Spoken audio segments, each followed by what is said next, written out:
Question 1. Is listening to music popular in your country? Yes, definitely.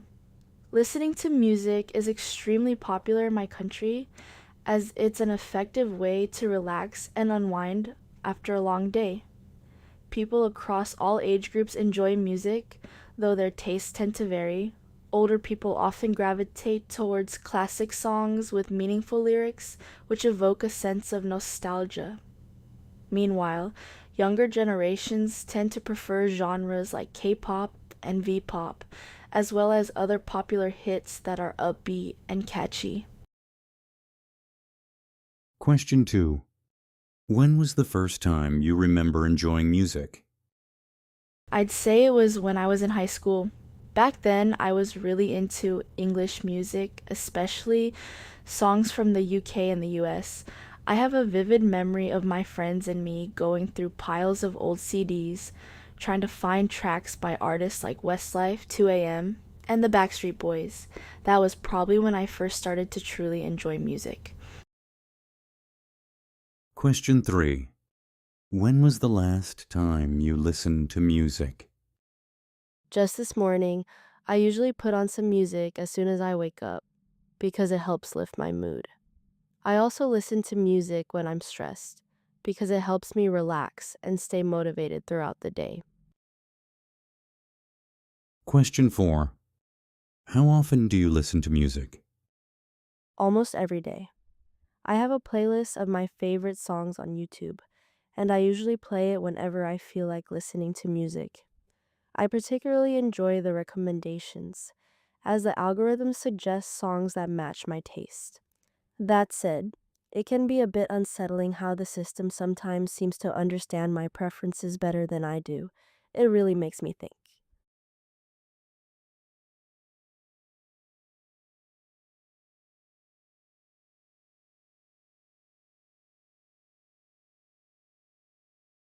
I like to talk about a friend I met at university who was really good at singing.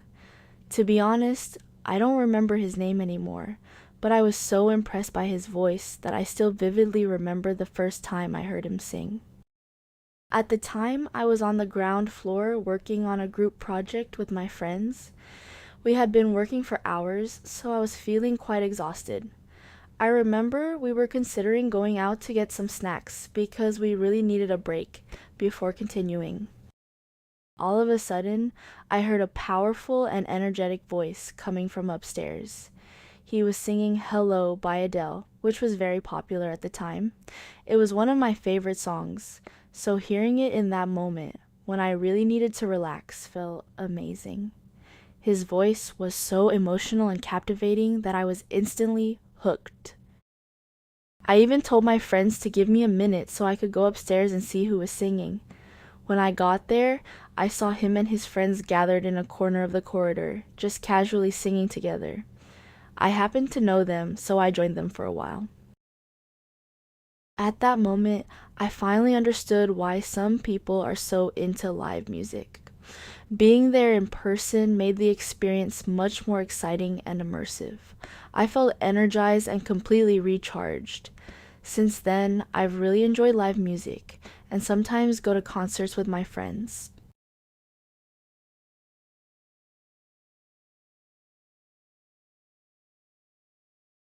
Question 1. What kind of music do young people like?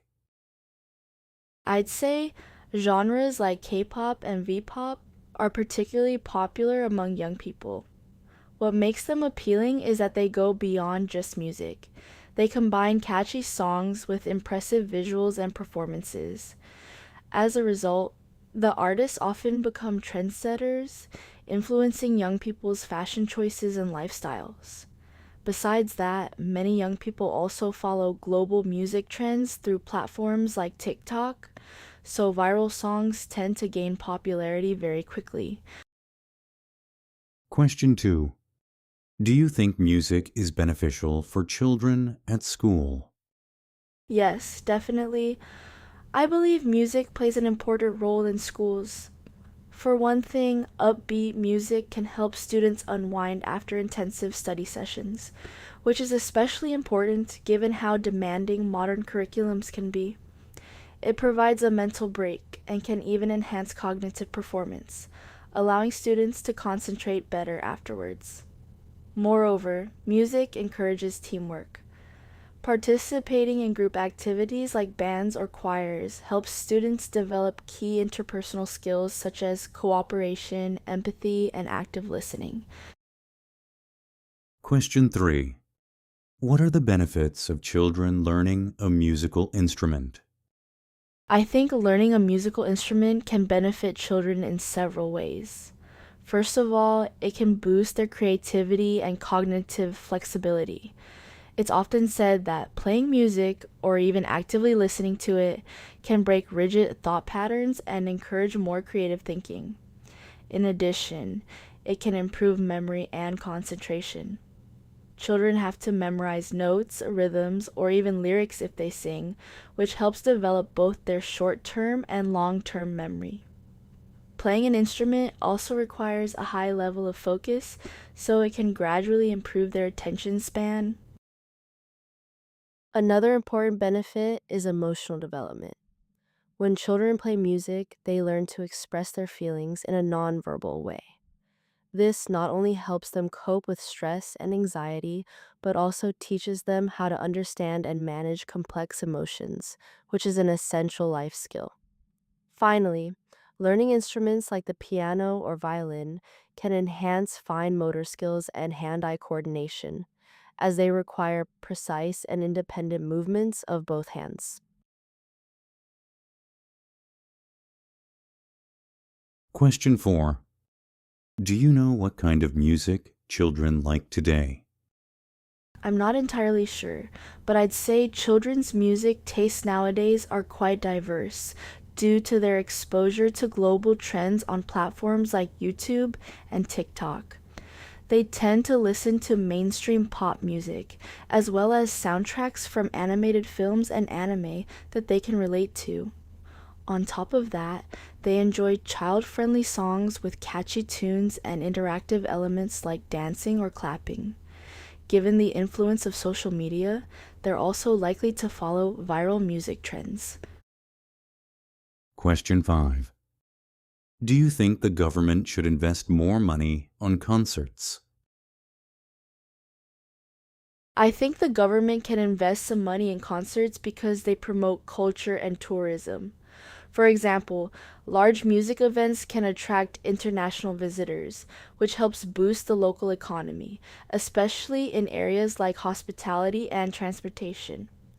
They also give local artists more opportunities to perform and develop their careers, which is important for the creative industry. However, I don't think this should be the main priority. Governments usually have limited budgets, so they need to focus on essential sectors such as education, healthcare, and infrastructure. These areas have a more direct and long-term impact on people's quality of life. So, a balanced approach would be better. The government could provide partial funding or support in terms of venues and organization, while private companies handle most of the costs. This way, concerts can still take place without putting too much pressure on public finances.